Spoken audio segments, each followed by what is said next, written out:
Hi and welcome back to the Soul Shift channel.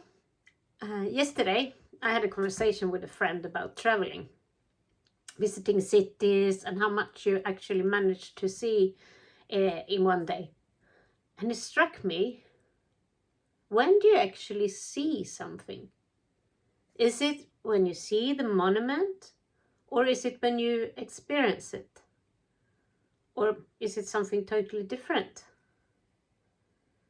I was thinking of Sacré-Cœur in Paris as an example.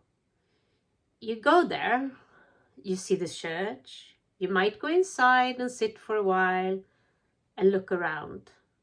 You see it with your eyes, but what is needed to actually experience the monument? Do we need to spend more time there, read about it, or perhaps use it in the way it was meant to be used? Honestly, I don't really know, but I do feel that there is a huge difference, and somehow it feels important.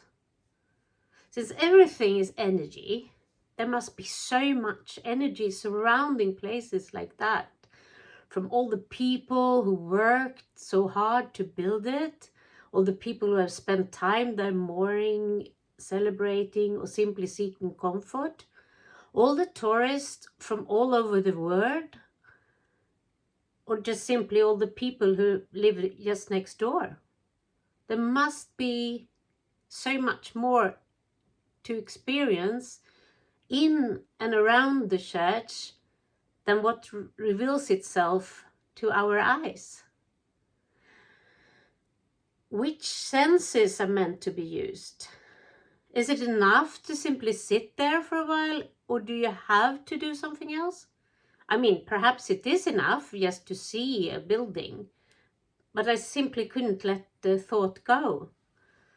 And also a few days ago, I was also thinking about traveling and how much I miss experiencing a new place and everything that belongs to it, like how the public transport works, how the streets are organized, what kinds of buildings there are and why do they look like that, how people move, speak and dress.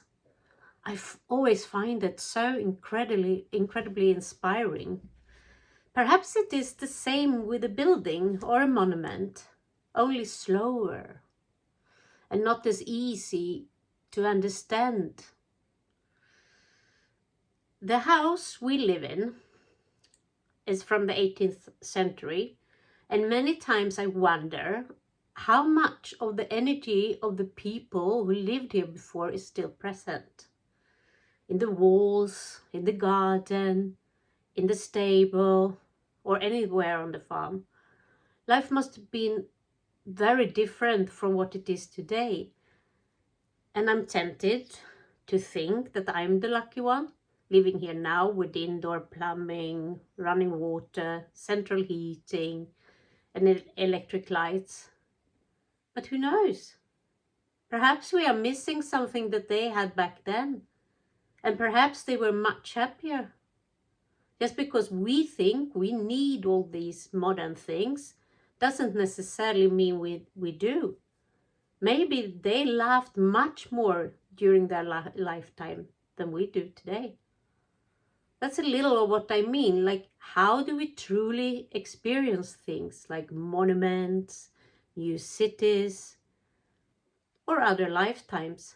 I think you would need such an extremely great deal of empathy and emotional intelligence to be able to put yourself in those situations. But what fascinates me the most is that many of the beliefs and assumptions we carry are not necessarily our own. They may just as well have been planted in our consciousness from the moment we were born. Anyway, it was just a fascinating thought, and I don't think I'm finished with it yet because I still have to figure out how to truly experience a building. Well, that's all for today, and I wish you all a wonderful time. Bye bye.